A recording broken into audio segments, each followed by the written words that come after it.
Bueno, muy bien. El último día hablamos de Armagedón. Em, Hablábamos de Apocalipsis 28 y 29, concretamente. Decíamos que Armagedón ya es una expresión que comenzamos a ver en Apocalipsis 16, el capítulo 16, versículo 16, cuando dice allí que los reunió en el lugar que en hebreo se llama Armagedón.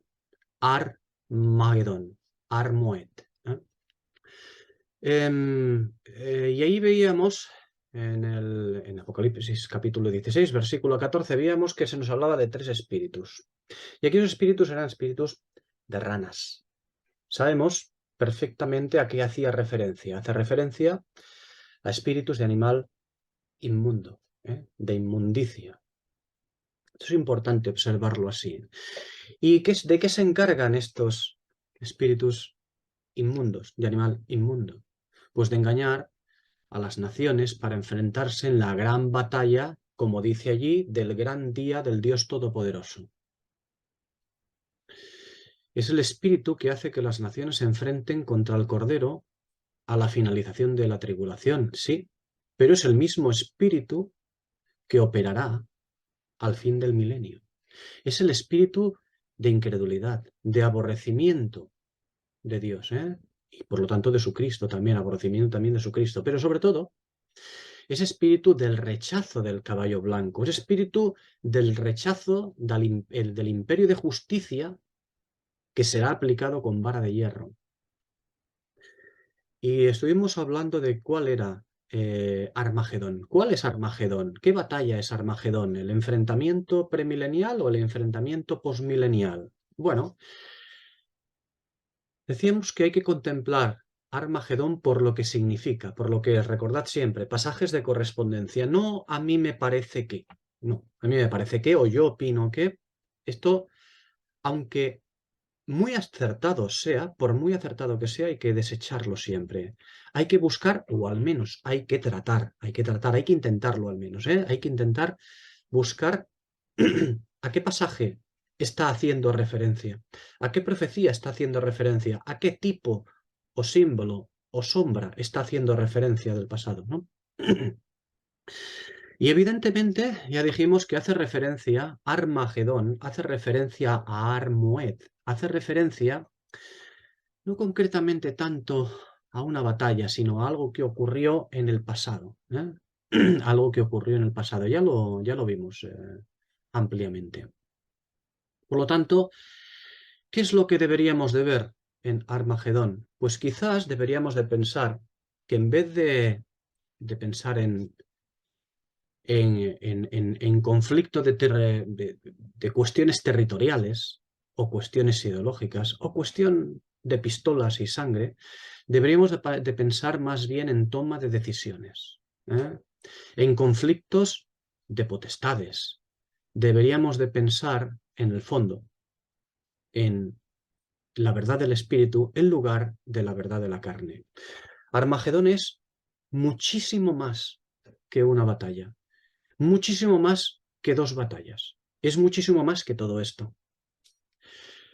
Eso lo vimos en Joel, en el capítulo 3, en los versículos 14 a 17, donde allí se nos habla de una batalla, pero se nos habla concretamente en términos diferentes a los que otros profetas nos explican. Otros profetas nos hablan de batalla, pero Joel nos lo dice, o mejor dicho, nos lo expresa el espíritu en Joel, el profeta, ese espíritu de profecía, nos lo expresa de otra manera, una cosa ya más espiritual. Y nos dice allí, multitudes y multitudes, dos veces, multitudes y multitudes en el valle de la decisión, porque cercano está el día de Jehová, en el valle de la decisión. El día de Jehová es en el valle de la decisión. Y recordemos que el día de Jehová no es un día al uso, sino que son 1000 años. Y a la vez es llamado un día, porque el día de Jehová se desarrolla a lo largo de 1000 años. Comienza con el conflicto de Apocalipsis 19, el Armagedón de Apocalipsis 19, y finaliza también con el Armagedón de Apocalipsis 20, al inicio del milenio, al final del milenio. Esto es Armagedón, Ar-Moed.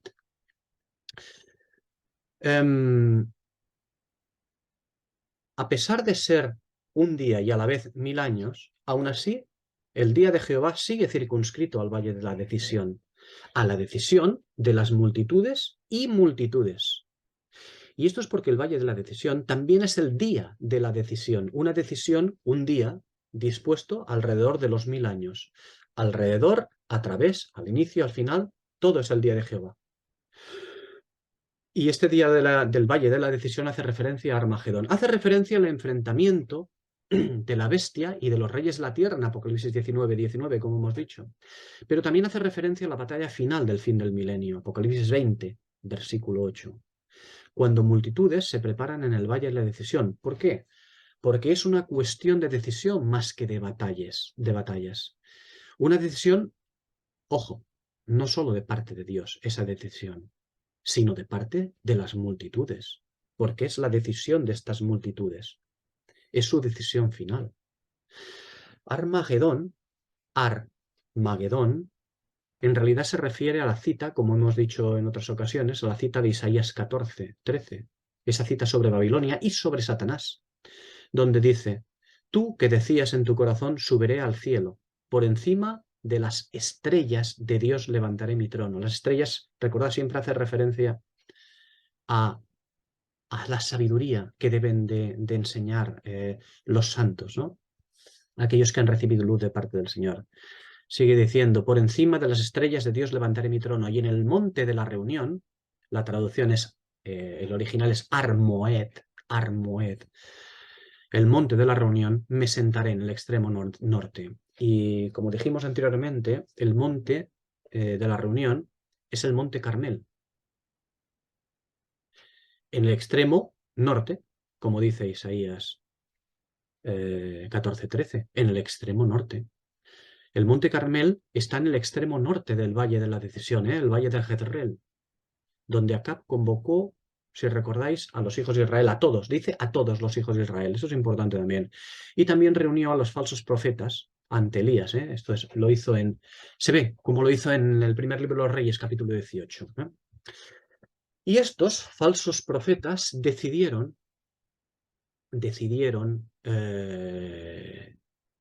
tomaron decisión contra el Dios de Elías, contra el Dios de los profetas, el Dios verdadero. Y una vez consumada esa decisión, fueron conducidos abajo, al valle de la decisión, donde fueron degollados allí en el torrente de Cisón. Vemos también una escritura de correspondencia para ver este Armoed, este Armagedón, Armoed, en Jueces 5, donde dice, Jueces 5, versículos 19 y 21, dice, vinieron reyes al combate, entonces pelearon los reyes de Canaán. De Canaán. Recordad, Canaán es la línea babilónica, es la línea de Cam. Entonces pelearon los reyes de Canaán en Taanac, junto a las aguas de Megiddo, pero no consiguieron arrebatar la plata. Desde los cielos pelearon las estrellas, desde sus órbitas pelearon contra Sísara. Los barrió el torrente de Cisón, el antiguo torrente, el torrente de Cisón. Marcha, oh alma mía, con poder. Fijaos que, a pesar de estar entendiendo que está hablando de una batalla aquí en Jueces 5, en realidad no está hablando tanto de una batalla, está hablando de cosas mucho más altas. Sísara, estrellas, peleaban desde los cielos las estrellas, El torrente de Cisón, alma mía, no consiguieron arrebatar la plata, lo que es sagrado. Y la plata hace referencia, conforme el Salmo 12:6, hace referencia a la escritura, al espíritu de la profecía. Una plata que el enemigo siempre trata de arrebatar la plata. ¿Para qué? Pues para implantar su enseñanza moldeada. Tratan de arrebatar la verdadera escritura para implantar una Biblia, pues, al uso y semejanza de sus doctores, ¿no? Bien, una vez más, Armagedón. Tenemos que verlo claro que hace referencia al enfrentamiento premilenial, pero también a la batalla posmilenial. Y esto, bueno, esto hemos visto en las escrituras dos mismos eventos diferidos, pero que forman parte de un programa. El programa de Armagedón, que forma a su vez parte del programa del Día de Jehová, pues es lo mismo que el programa de la resurrección. El programa de la resurrección no es un momento a nivel histórico. Es una sola cosa porque la resurrección es un solo evento, pero es diferido. Diferido en varias ocasiones, en varios sitios que ocurre. El programa de resurrección ocurre en diferentes momentos de la historia. Y todo forma parte de una sola cosa, de la resurrección, el programa de resurrección. Por lo tanto, también el programa de Armagedón, que forma parte a su vez del programa del Día de Jehová. ¿Mm? Bien, vimos también que el nuevo orden mundial, que se establecerá después de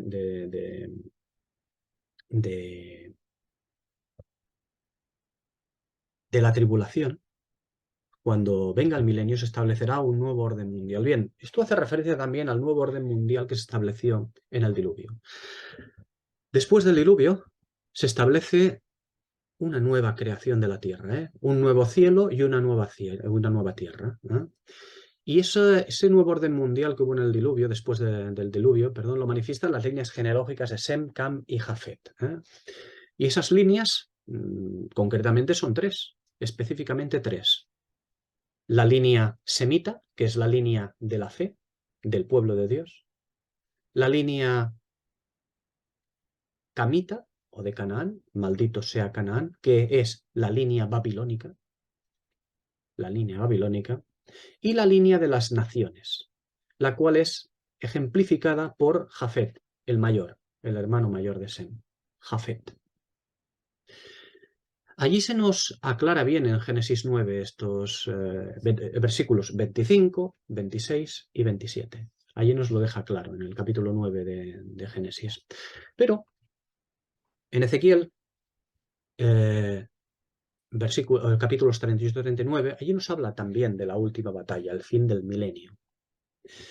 Es decir, nos habla del pasaje que estamos tratando ahora, de Apocalipsis 20, versículos 8 y 9. De esto nos habla también allí Ezequiel 38 y 39. Ezequiel, Ezequiel es curioso porque Ezequiel, capítulo 38, sí que incluye, si os fijáis, Ezequiel capítulo 38 sí que incluye la línea de Cam, la línea de Canaán, sí que incluye la línea babilónica. Incluye la línea babilónica e incluye la línea de Jafet, Agog y Magog y Togarmá, etc. Los incluye. Incluye las líneas de las naciones y la línea babilónica. Y allí, cuando nos habla Ezequiel 38, hablando de la última batalla de los últimos tiempos, efectivamente, Ezequiel 38, si os fijáis, nos está hablando de Apocalipsis 19. Nos habla del Armagedón de Apocalipsis 19, el Armagedón premilenial. ¿Por qué? Porque allí está incluyendo a la línea babilónica, a la línea de Cam, a la línea del maldito Canaán. En cambio, cuando llegamos a Ezequiel 39 y nos vuelve a hablar de batalla final, nos vuelve a hablar de lo que va a ocurrir, se está refiriendo a un evento muy, muy parecido al anterior. De hecho, a veces parece como si no se pudiera diferenciar, pero sí es diferente, porque tenemos que ver cómo, lo que hemos dicho, cómo muestra la línea de las naciones, Gog y Magog, Togarmá, Gomer, y también muestra a la línea babilónica de Canaán. En cambio, cuando llegamos, como hemos dicho, al capítulo 39 de Ezequiel y nos vuelve a hablar de batalla final, allí no aparece ya la línea de Cam, no aparece la línea babilónica, solamente aparece la línea de Jafet, Gog y Magog. La línea genealógica de Jafet, de las naciones. ¿Por qué es esto? Bueno, pues porque Ezequiel 39 ya no nos habla de Apocalipsis 19, 20. No, nos habla de Apocalipsis 20, versículos 8 y 9. La batalla final, el Armagedón final, al fin de los tiempos.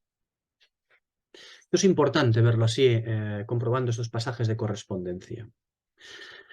Ya dijimos que la línea babilónica es aquella que busca ocupar el lugar de Dios desalojándolo de su santuario. Por lo tanto, no solamente la línea babilónica es rebelde a sus preceptos, sino que además pretende sustituir a Dios. ¿Y cómo lo hace? Pues sustituyéndolo realmente, quitando ese Dios para poner el suyo. Lo hace modificando sus preceptos, su escritura, es decir, interpretándolo según la carne, sí. La línea de Jafet, fijaos que no pretende sustituir a Dios. No pretende sustituir a Dios. Va contra él a causa de la carne, pero no pretende sustituirlo. No hay línea babilónica. Solamente hay la línea de las naciones, de la carne. No pretende sustituir a Dios, pero la carne siempre acaba por rebelarse contra el reino de Dios. Y no importa la simpatía que un incrédulo pueda tener por las cosas morales.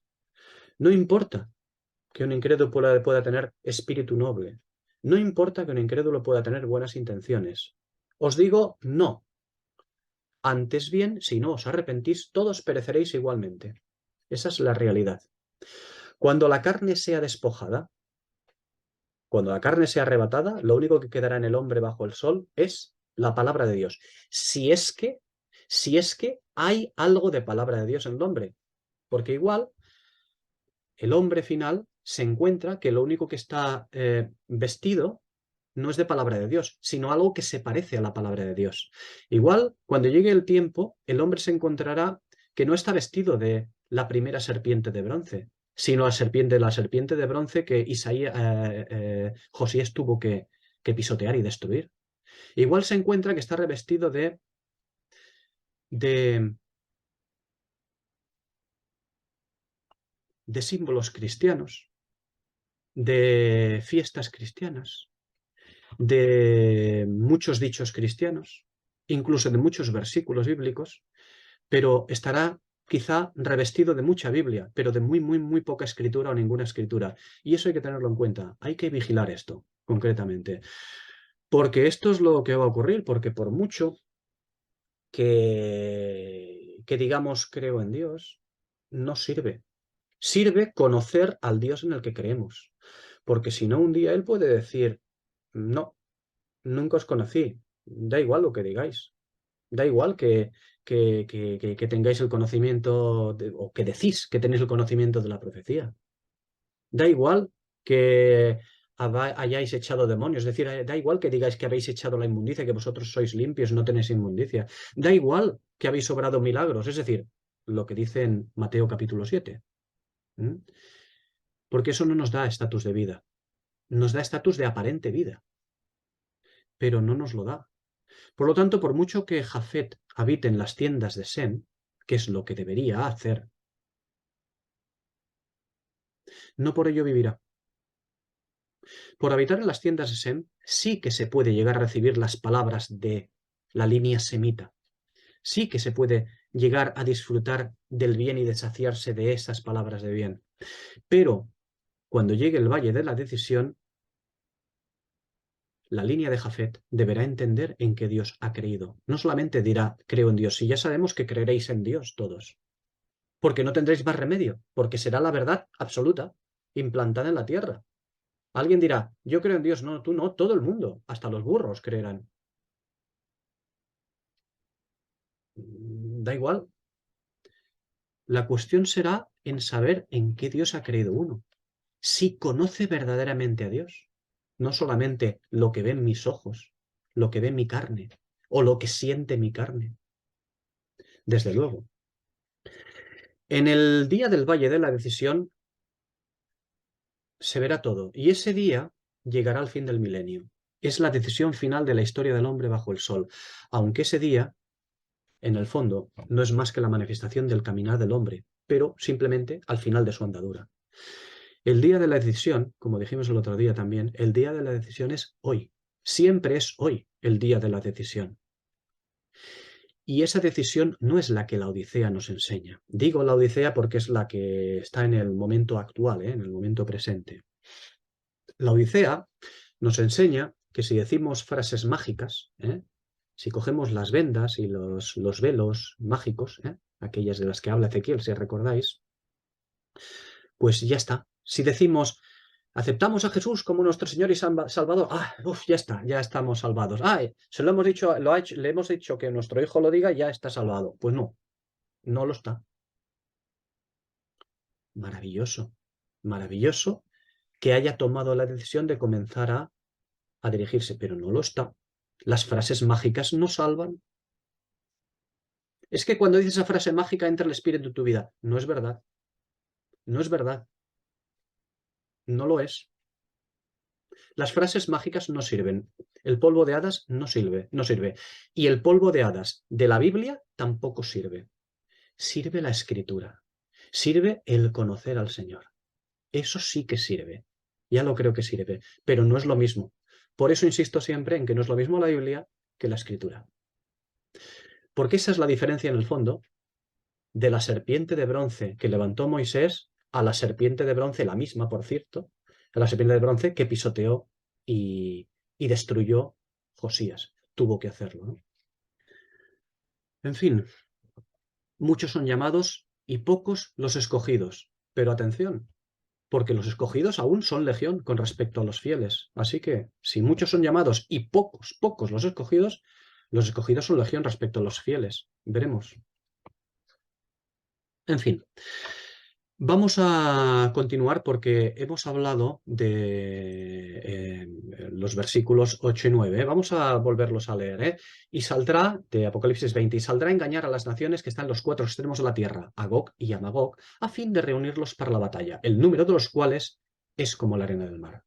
Y subieron sobre la anchura de la tierra y rodearon el campamento de los santos y la ciudad amada. Y de parte de Dios descendió fuego del cielo y los consumió.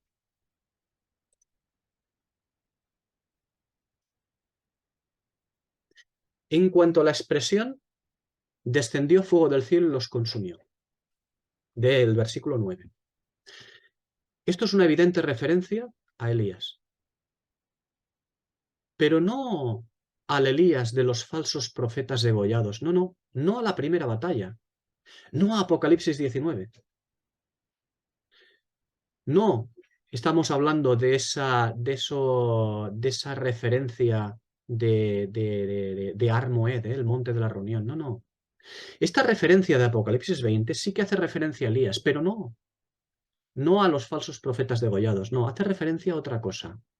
Apocalipsis 20, esta referencia que vemos ahora, corresponde a los capitanes de 50 con sus 50 del segundo libro de Reyes. Corresponde al Valle de la Decisión.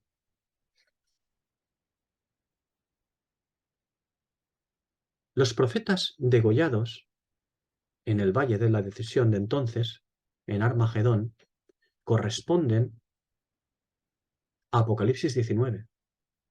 Descendió fuego del cielo y los consumió, corresponde a otra acción del profeta, evidentemente no podía ser otra, del profeta Elías, pero corresponde a Apocalipsis 20, corresponde a los capitanes 50 con sus 50 del segundo libro de Reyes, es el Valle de la Decisión.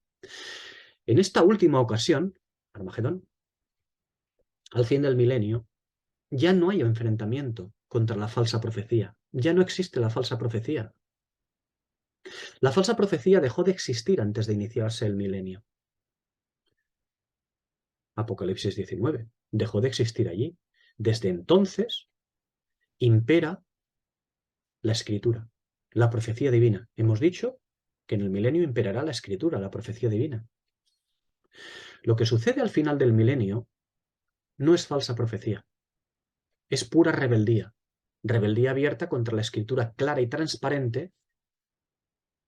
En esa escritura clara y transparente que no media inmundicia ni doctrina moldeadas. No, es rebeldía abierta, pura. Baja fuego del cielo y los consume por haberse enfrentado a los portadores de la profecía.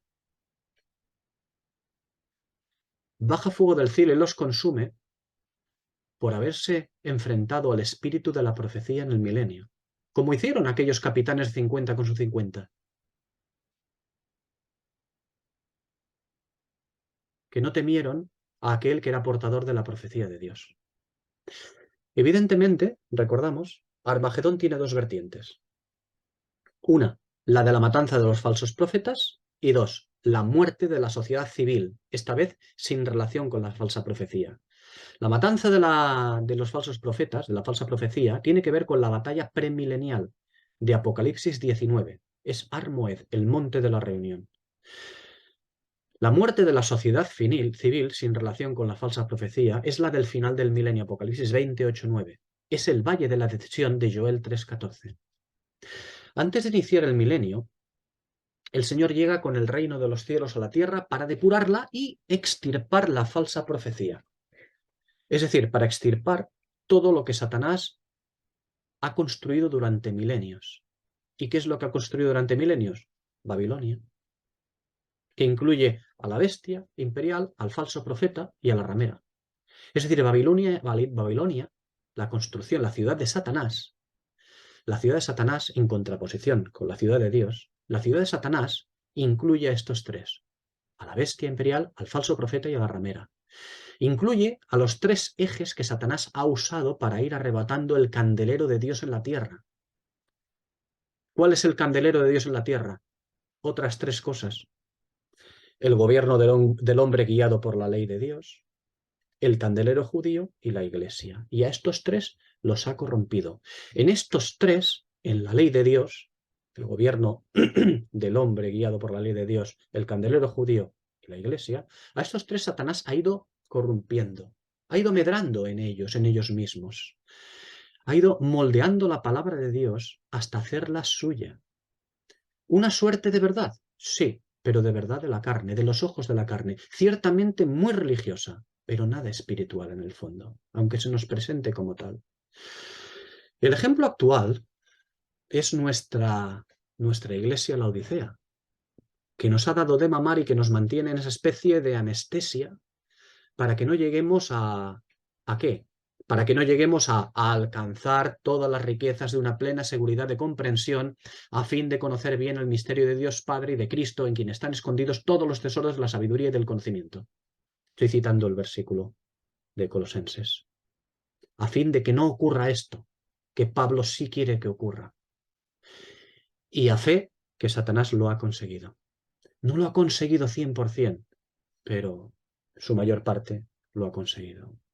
Satanás ha hecho esto controlando, ¿qué? Controlando las interpretaciones de la Escritura. Claro que sí.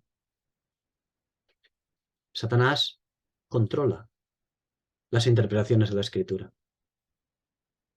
Es duro de decirlo, ¿verdad?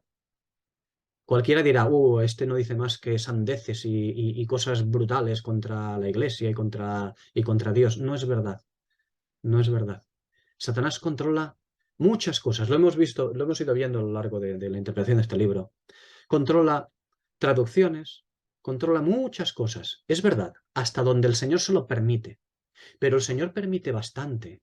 Y si no, para entender hasta dónde permite el Señor, lo único que deberíamos hacer es ver el libro de Job. Y veremos hasta dónde permite Dios a Satanás actuar.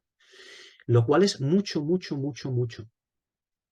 Y también permite a Satanás actuar en cuanto a traducciones, en cuanto a interpretaciones, en fin, en cuanto a doctores tiene la Iglesia, ¿no? En cuanto a esto permite a Satanás actuar. Y la pregunta es, ¿y cómo hemos contribuido nosotros a esto? Porque nosotros hemos sido quienes han contribuido a esto. Porque si no, Satanás no podría haber hecho absolutamente nada. Sin nosotros, Satanás no puede hacer nada. Sin la corrupción nuestra, Satanás no podría hacer nada. Por eso digo, ¿cómo hemos contribuido a esto? Pues bueno, hemos contribuido pues no habiendo escuchado a los profetas de Dios. De tal manera que constantemente a lo largo de la historia, ¿qué es lo que hemos hecho con los profetas de Dios? Voy a leerlo, Ezequiel 3:25. Hemos puesto sobre ellos cuerdas y con ellas los hemos ligado a los profetas para que no saliesen de entre nosotros. Y por ello Dios ha hecho que la lengua de los profetas se pegue a su paladar, quedando mudos, para no ser reprensores de nosotros, los rebeldes, de nosotros, los rebeldes. Ezequiel 3:26 también. Esto es lo que hemos hecho nosotros. Por lo tanto, otra pregunta. Nos hemos cargado a los profetas, los hemos menospreciado, los hemos vilipendiado, hemos menospreciado el espíritu de la profecía. Por lo tanto, la pregunta, ¿hay el don de profecía entre nosotros? ¿Existe el don de profecía entre nosotros? ¿En la iglesia actualmente? Voy a contestar rápidamente. Desde luego que sí. Pero no como quieren interpretar algunos. Saltan profecías. La profecía no es eso. La profecía es el don de mostrar la verdad de Dios. Los maestros se encargan de otras cosas. Los maestros reciben la verdad de los profetas y enseñan a la iglesia. Pero los profetas rescatan, traen la verdad de Dios.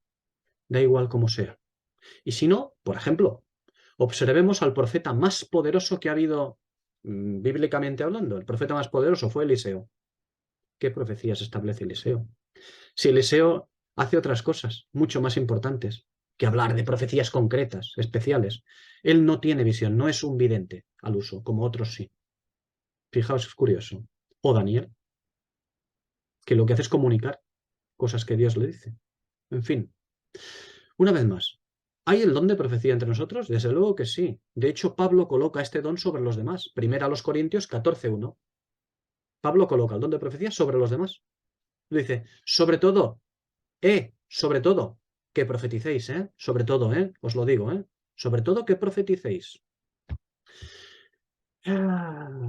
Pero no hay profetas porque estos están dormidos. Están sin desarrollar ese don. Y son muy pocos creyentes los que al escuchar a uno de esos profetas, son muy pocos los que se sienten atraídos por esa profecía que sale de la boca de esos profetas. Son muy poquitos. Los profetas aburren. La carne que hay en nosotros rechaza a los profetas, sin tener mala intención, sin tener mala intención, pero la rechaza. Nos gustan más otras cosas. Nos gustan más los efectos especiales en vez de la palabra espiritual, de buscar lo que hay detrás de ello, ¿no? Bien, seguimos. Vamos a volver a concentrarnos en las batallas en Armagedón.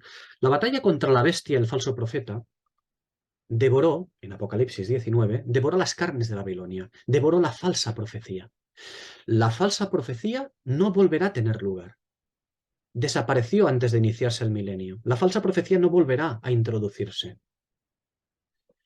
Porque en Apocalipsis 19 vemos a las bestias en la muerte segunda y definitiva, en el lago de fuego y azufre. Ya los vemos, absolutamente desaparecidos. No volverán a tener lugar aquí. No se han ido al pozo del abismo, no volverán a aparecer. Van al lago de fuego. Por lo tanto, el milenio no tendrá esto, no solo no lo tendrá tampoco al final de esa batalla. No va a tener falsa profecía. Ni falsa profecía, ni bestia imperial volverá a tener. Al fin del milenio, lo único que puede hacer Satanás, lo único que puede hacer es volver a susurrar al oído del hombre como en Edén. Únicamente se apelará a la carne del hombre. Exactamente lo mismo que ocurrió en Edén. Exactamente el mismo ministerio que la serpiente de Génesis 3. Porque Génesis, que es el alfa, vuelve a ser evocado en Apocalipsis, que es la omega. Lo mismo que ocurrió, volverá a ocurrir. Y nada nuevo hay bajo el sol. Parece, todo el mundo cree, cosas nuevas, especiales en Apocalipsis. No. Lo mismo que ocurrió, volverá a ocurrir. En Apocalipsis 21 veremos más cosas antiguas que se vuelven a reproducir, muy importantes. Pero bueno, ya que decimos esto, lo mismo que ocurrió, volverá a ocurrir, esto nos dice, cuando se habla del hombre bajo el sol, es decir, de toda su historia, de la historia profética del hombre bajo el sol, desde su creación hasta que llegue el fin del milenio. Esto lo vemos también en Eclesiastés, y Eclesiastés es un gran libro sobre el hombre bajo el sol. Eclesiastés 1, versículos 9 y 10. ¿Qué es lo que fue? Lo mismo que será. ¿Qué es lo que ha sido? Lo mismo que se hará. Y nada hay nuevo debajo del sol. ¿Hay algo de que se puede decir, he aquí esto es nuevo? Pregunta el Eclesiastés, el predicador. Y contesta, ya fue en los siglos que nos han precedido. Nada hay nuevo debajo del sol. El modelo que el Señor dio a Moisés es un modelo espiritual que vemos al fin de los tiempos. O sea, todo lo vemos, todo en el fondo es todo igual. Lo que fue es lo mismo que será. Lo mismo que ocurrió, como digo, volverá a ocurrir. Bien, seguimos. Elías es el representante de los profetas. Eso lo vemos en Mateo 17, en el versículo 3. Es representante, como representante, es el representante del espíritu de la profecía. Junto con Moisés aparecen junto al Señor. Y esto es porque entonces en Mateo 17 aún era y es necesario el concurso de ambas cosas en el milenio. El concurso de Elías y el concurso de Moisés. Es necesario en el milenio. El concurso del espíritu de la profecía y el concurso de la ley. Sí, en el milenio.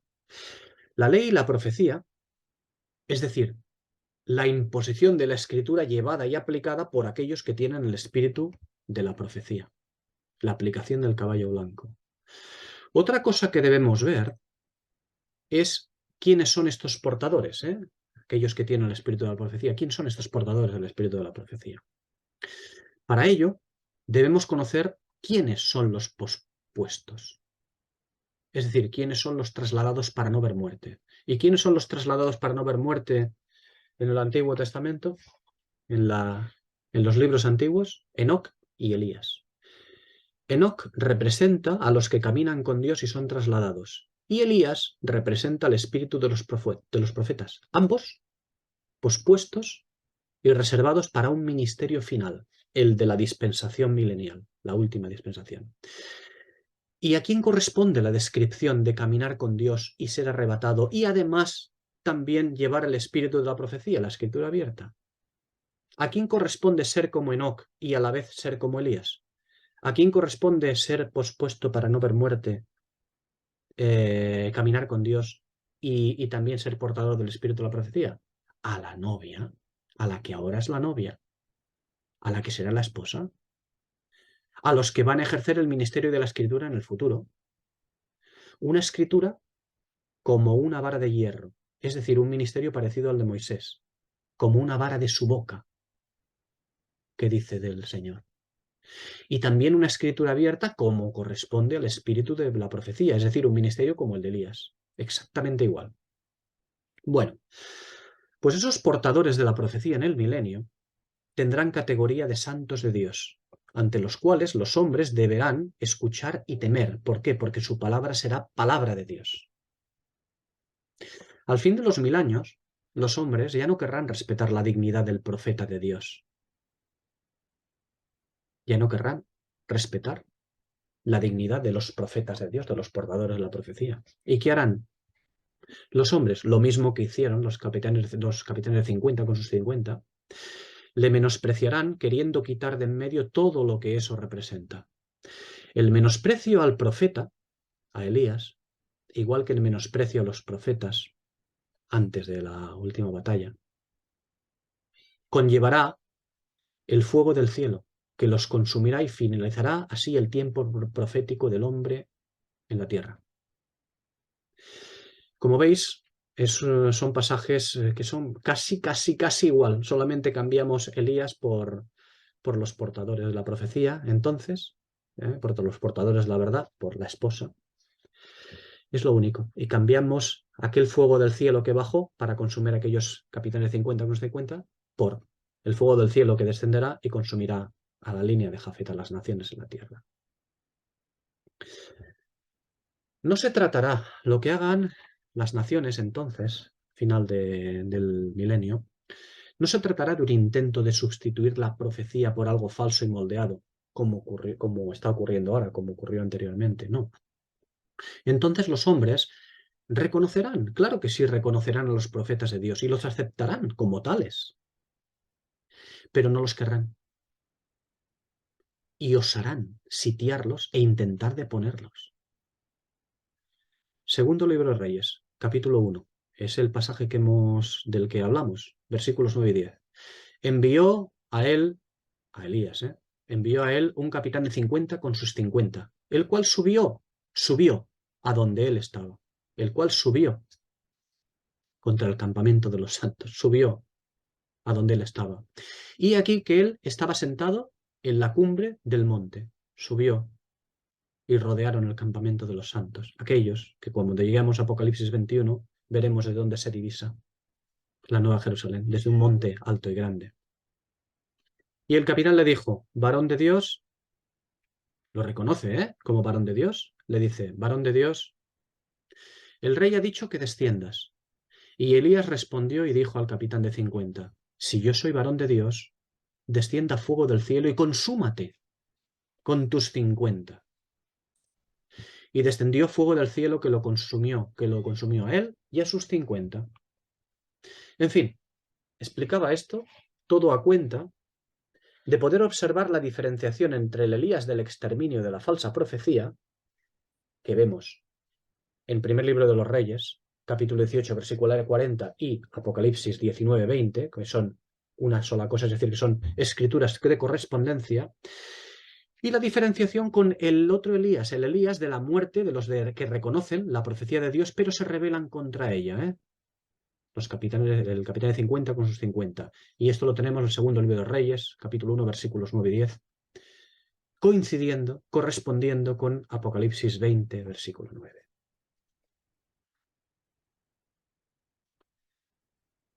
Bien, vamos a pasar al siguiente versículo. Apocalipsis 20, 10. Dice, y el diablo, que los engañaba, fue lanzado al lago de fuego y azufre, donde estaban la bestia y el falso profeta, y serán atormentados día y noche por los siglos de los siglos. Bien. Hemos visto la escritura de correspondencia de los versículos 8 y 9. Lo hemos visto, ya hemos dicho, en el segundo libro de los Reyes, capítulo 1, versículos 9 y 10. Es decir, los que no respetan la dignidad de profeta de Dios, los que no respetan la dignidad del portador de su palabra, de su profecía. Y eso está en un notable contraste con los que sí respetan y temen la dignidad de profeta, que son los versículos siguientes del segundo libro de los Reyes, capítulo 1. Esto lo vemos en ese libro, versículos 13 y 14. Volvió a enviar al tercer capitán de 50 con sus 50, y subiendo aquel tercer capitán de 50, se puso de rodillas delante de Elías y le rogó diciendo, varón de Dios, te ruego que sea de valor delante de tus ojos mi vida y la vida de todos estos, tus 50 siervos. He aquí descendido fuego del cielo y ha consumido a los dos primeros capitanes de 50 con sus 50. Sea estimada ahora mi vida delante de tus ojos. Sea estimada esta mi vida delante de tus ojos. Porque de lo que se trata es de que los hombres en el milenio deben temer y respetar a aquellos que llevan el sello de Dios, aquellos que son las columnas en las que se sostiene su santuario, como dice Apocalipsis 3:12.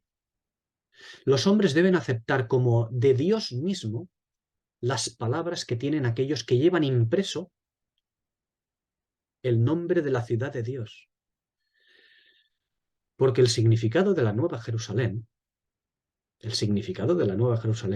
es la comunión perfecta de Dios con el hombre. Y esta comunión es convocada y consumada en aquellos santos que son los miembros del cuerpo de la novia. No hay nueva Jerusalén, no hay una ciudad especial. Esta es la ciudad de Dios. Es espiritual, es el cuerpo de Cristo, es la esposa. Por lo cual, toda profecía divina en perfecta comunión es la que dispensarán a los hombres del milenio, la esposa. La profecía divina en perfecta comunión, en perfecta unión con Cristo, porque se ejecutará, habrá una boda. Estamos hablando de algo mucho más especial que lo que significa ahora, en estos momentos, en el periodo de la Iglesia, nuestra comunión con el Señor. Algo más especial aún. Y esto está reservado. Recordad aquí que no todos van a ejercer el mismo cometido, ni con el mismo alcance. Cada uno según la medida que edificó estando en el cuerpo, como dice 1 Corintios 3.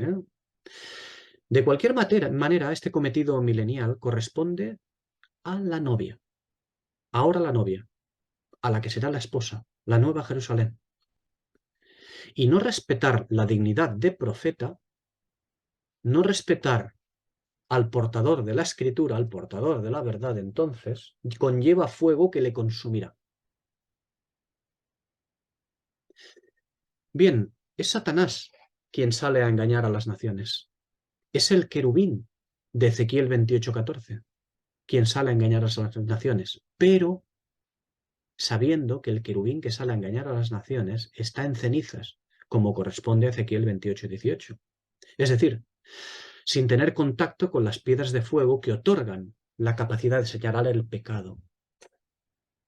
Por lo tanto, ya no un querubín que protege a la santidad señalando el pecado, sino un adversario que busca encontrar el mal para destrucción.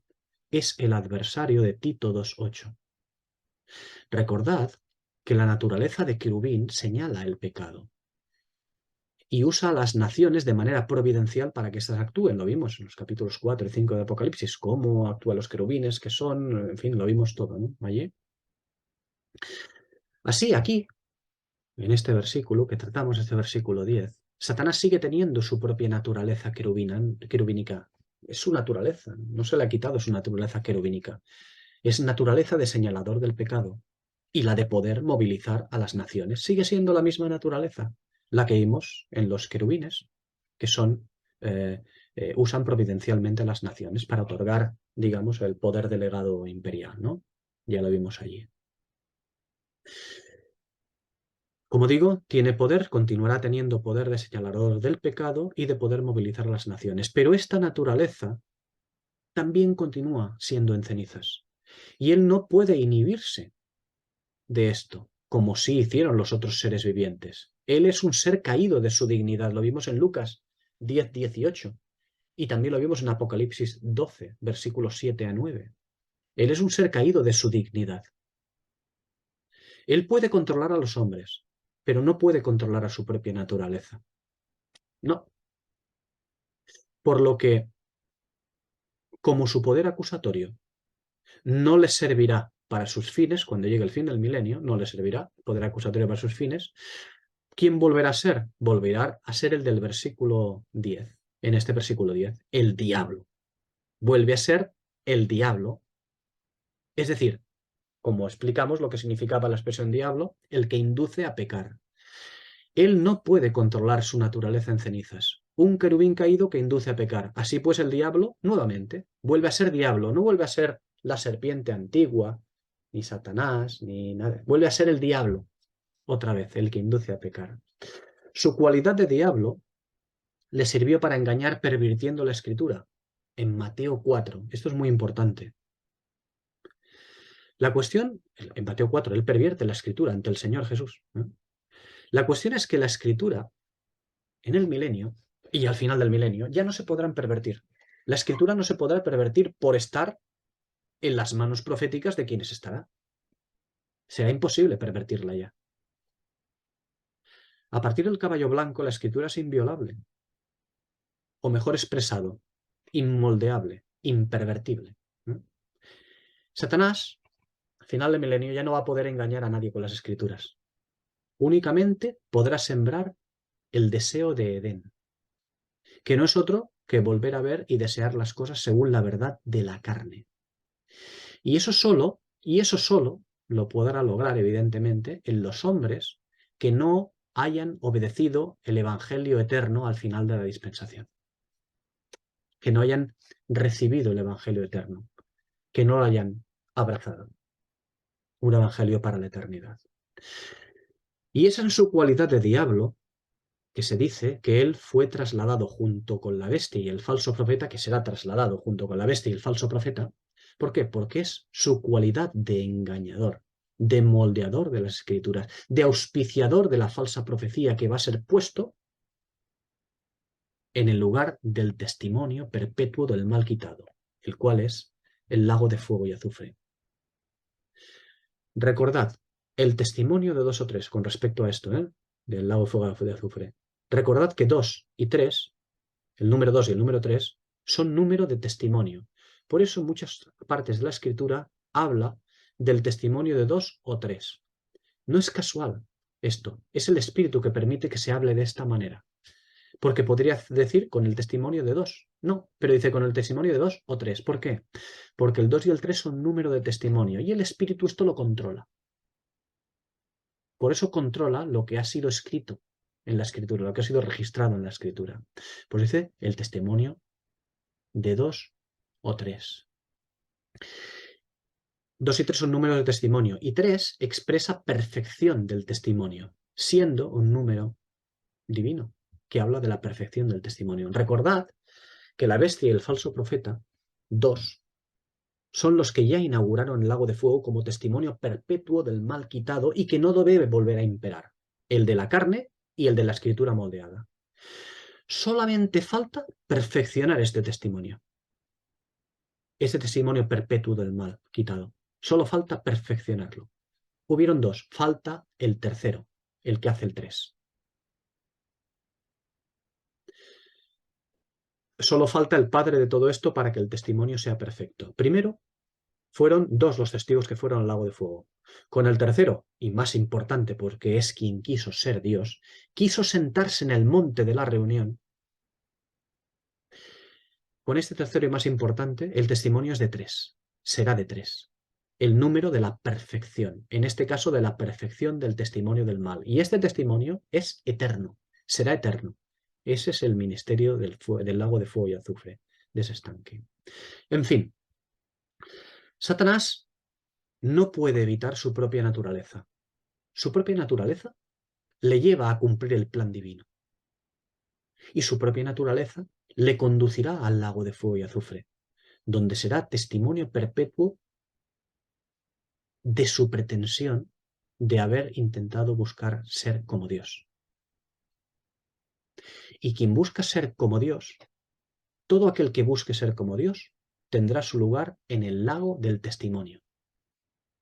El lago de fuego y azufre, el lago del testimonio. Allí tendrá su lugar. Todo aquel que quiera ser como Dios. Génesis 3:5. ¿Quién quiso ser como Dios? El hombre. Ezequiel 28. ¿Quién quiso ocupar el lugar de Dios, ser como Dios? Satanás. Daniel 4:30. ¿Quién quiso endiosarse sobre el gobierno del hombre o sistema humano? La bestia. Segunda a los Tesalonicenses 2:4. ¿Quién quiere sentarse? ¿Quién se sienta en el santuario de Dios como si fuese Dios? El falso profeta o anticristo. Judas 1:6.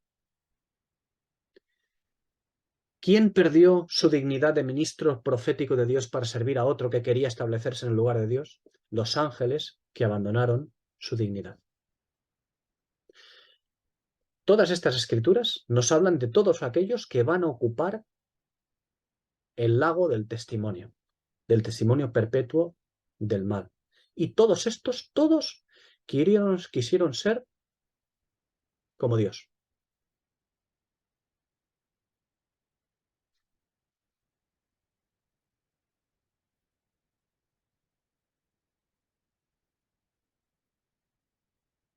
Bueno, seguimos un poco más. El lago de fuego y azufre. Vamos a hablar un poco de él también. Ya dijimos anteriormente que el lago de fuego y azufre es diferente a todas las demás cosas, a todas las demás cosas que tienen que ver con la muerte y que están ligadas al devenir de la historia profética en la tierra. ¿De acuerdo? Hay cosas que tienen que ver con la muerte, que nosotros ya las hemos tratado, como el abismo. Y el abismo, lo hemos tratado como el abismo, al abismo y todo lo que el abismo contiene. Todo eso, el abismo y lo que él contiene tiene que ver con la muerte. Pero el lago de fuego y azufre es diferente. Tiene que ver con la muerte, pero es diferente de todas aquellas cosas, porque el abismo, o sea, el lago de fuego y azufre absorberá también la muerte. Fijaos que el abismo y lo que contiene, es decir, el Hades, el Tártaro, la Gehenna, el pozo del abismo, todo esto tiene que ver con la muerte primera. Es decir, tiene que ver con quitar de su acción en la tierra hombres y potestades. A hombres y a potestades, tanto a hombre como a potestades, el abismo y lo que contiene les quita su acción sobre la tierra. El abismo entregará a sus prisioneros cuando llegue el momento. Y cuando eso ocurra, habrá llegado el momento de la muerte segunda. Cuando el abismo entregue sus prisioneros, es que llega el momento de la muerte segunda, del lago de fuego y azufre, la que manifiesta la muerte espiritual, la muerte final, la que se convertirá en un testimonio eterno de alejamiento de Dios. Porque ahora mismo solamente vemos la muerte en la carne.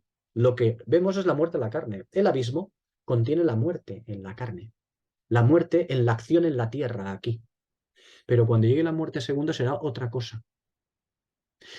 Porque, como digo, ahora solo vemos la muerte en la carne. Y aunque conocemos que hay muerte espiritual, conocemos, pero solamente vemos la muerte en la carne. Aunque conocemos que hay muerte espiritual, esta será manifiesta para el hombre en el final de la historia del hombre bajo el sol, cuando llegue ese momento. Esta muerte segunda, como testimonio del mal, es el lago de fuego y azufre. Judas es quien nos ofrece una visión de correspondencia del lago de fuego. Vamos a verla. Judas, capítulo 1, bueno, Judas, versículos 6 y 7. Dice, y a los ángeles que no guardaron su dignidad, sino que abandonaron su propia morada, los ha guardado bajo oscuridad, en prisiones eternas, para el juicio del gran día, como Sodoma y Gomorra y las ciudades vecinas, las cuales, de la misma manera que aquellos, habiendo fornicado e ido en pos de vicios contra la naturaleza, fueron puestas como ejemplo sufriendo el castigo del fuego eterno. Y Judas, ¿veis? Nos vuelve a mencionar otra correspondencia con esto. Sodoma y Gomorra, es decir, Génesis capítulos 13 y 14. Sodoma ya nos mostró lo que representa, ya hablamos en otro momento de ello. Génesis 13:13. Los hombres de Sodoma, dice, eran malos y pecadores en contra Jehová en gran manera. Génesis 18:20-21. Entonces Jehová dijo, el 14, entonces Jehová dijo, por cuanto el clamor contra Sodoma y Gomorra se aumenta más y más, y el pecado de ellos se ha agravado en extremo, descenderé ahora y veré si han consumado su obra según el clamor que ha venido hasta mí. Bueno, aunque eso no fue un impedimento para el hombre, al contrario, eso no fue un impedimento para Lot, porque dice Génesis 13:12, Lot habitó en las ciudades de la llanura y fue poniendo sus tiendas hasta Sodoma, hasta llegar a Sodoma. Eso que dijo el Señor no fue un impedimento ni siquiera para Lot, un justo. Pero el pecado de Sodoma llegó tan lejos, el pecado de Sodoma llega tan lejos que entonces pretendió mancillar, hasta llegar a mancillar, la dignidad de aquellos que son portadores del espíritu de la profecía. Eso quiso hacer Sodoma, mancillar la dignidad de aquellos que eran los portadores del espíritu de la profecía.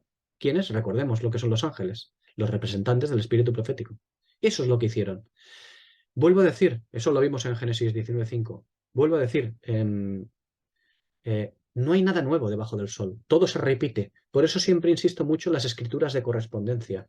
Y cuando las observamos detenidamente, podemos ver cosas en Génesis, o en Éxodo, o en Deuteronomio, o en Joel, o tal, que vemos, o en Elías, y vemos en Apocalipsis al final de, ostra, pero sí, casi está como si utilizando las mismas palabras, las mismas expresiones, claro, porque son pasajes de correspondencia. Eso ocurre. El fin de Sodoma y Gomorra es el fin del lago de fuego y azufre. Lo que le ocurrió a Sodoma y Gomorra es lo que ocurrirá a los que van a ir al lago de fuego y azufre. Génesis 19:24. Entonces Jehová hizo llover sobre Sodoma y sobre Gomorra azufre y luego de parte de Jehová y fuego de parte de Jehová desde los cielos. Y el fin de los que habitan las ciudades del mal es perecer, ellos y sus frutos. Génesis 19:25, siguiente versículo. Y destruyó las ciudades, toda aquella llanura, con todos los moradores de aquellas ciudades, y el fruto de la tierra. Todo. Y el fruto de la tierra también. Lo destruye Dios. Porque es una basura. No importa que sea un vino perfecto y estupendo. Es el vino que han hecho los de Sodoma. Y ese vino no puede ser nada más que vino de maldición. Siempre es así. Y los versículos que vienen a continuación en Génesis 19, hemos leído el 24 y el 25, y los versículos que vienen a continuación nos hablan de testimonio. Versículos 26 y 28 del capítulo 19 de Génesis, que dice, Entonces la mujer de Lot miró atrás, a espaldas de él, y se volvió estatua de sal. Claro, testimonio también, como la sal de la tierra que debe ser testimonio. ¿Recordáis? Mateo 5:13. Pero en forma de estatua, es decir, de testimonio perpetuo. Ya hablamos de eso también, de la sal, en algún otro estudio anterior. Siguiente versículo, bueno, el siguiente, el 28. Y miró hacia Sodoma y Gomorra, y hacia toda la tierra de aquella llanura miró. Y he aquí que el humo subía de la tierra como el humo de un horno. Es el humo que sube por los siglos, de Apocalipsis 14:11 y Apocalipsis 19:3. Es el humo que sube por los siglos en forma de testimonio.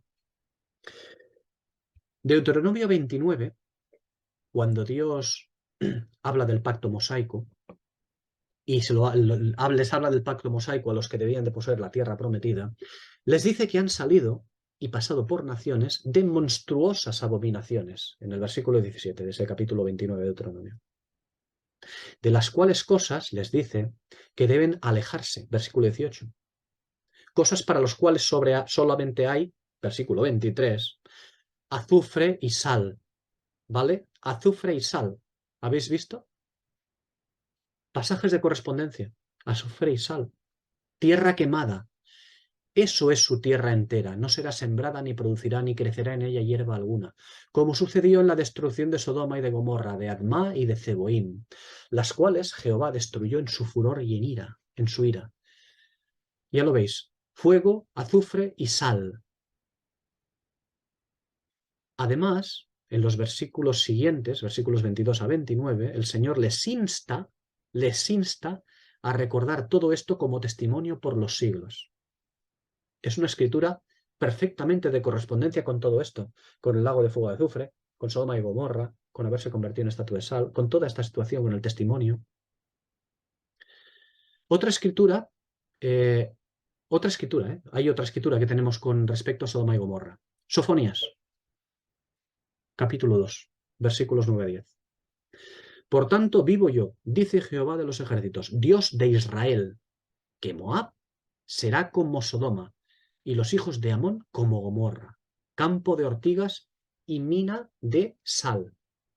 Qué curioso, ¿eh? Y mina de sal, como Sodoma y Gomorra. Están diciendo referencia a la mujer de Lot. Testimonio. Pero fijaos que continúa diciendo, y asolamiento perpetuo. Testimonio.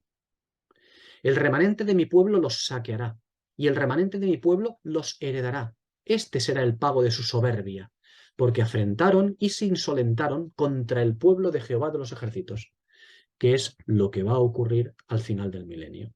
Insolentarse contra el pueblo de Jehová de los ejércitos. En fin, una mina de sal, como hemos visto, como testimonio perpetuo. La segunda carta de Pedro, capítulo 2, versículo 6, nos vuelve a recordar a Sodoma y Gomorra como testimonio de la destrucción de los que viven impíamente.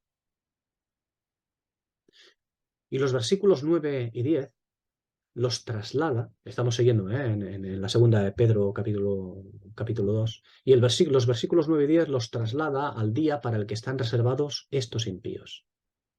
Los que desprecian, aquellos impíos que desprecian el señorío y osan mancillar a las potestades superiores, como ocurrió en Sodoma con los ángeles. Por lo tanto, al lago de fuego. Quien ose mancillar a las potestades superiores como ocurrió en Sodoma con los ángeles, al lago de fuego. Eso es lo que ocurrirá. Y los ángeles no son ni más ni menos que los representantes de la profecía, del ministerio profético. Y quienes llevarán el ministerio profético serán los santos en el milenio. Los santos del Señor, la esposa. En fin. El milenio finaliza. La dispensación última de Dios para el caminar del hombre en la tierra se ha consumado en estos versículos. ¿Y qué es lo que queda? Pues solamente queda consumar asimismo el día de Jehová con el último de los juicios. Es el fin del tiempo de los hombres bajo el sol, el fin de las dispensaciones, el fin de la historia profética. Llega el tiempo del Salmo 104, versículo 35. Sean barridos de la tierra los pecadores, y los impíos dejen de existir. Bendice, alma mía, Jehová. Aleluya. Llega el tiempo de Eclesiastés capítulo 12, versículos 13 y 14, donde dice: la conclusión de todo el discurso oído es esta: teme a Dios y guarda sus mandamientos, porque esto, aunque no lo creáis, es el todo del hombre, porque Dios va a traer toda obra a juicio, juntamente con toda cosa secreta, sea buena o sea mala. En fin, llega el tiempo de lo anunciado por Salomón en Eclesiastés 6:12, el fin de la historia del hombre bajo el sol.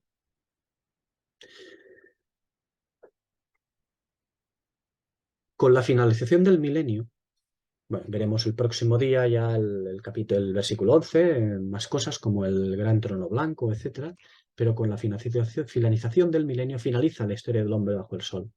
Terminamos, digamos, la historia. Después veremos más cosas. Pero en fin, esto ya lo vamos dejando para el próximo día, si el Señor quiere.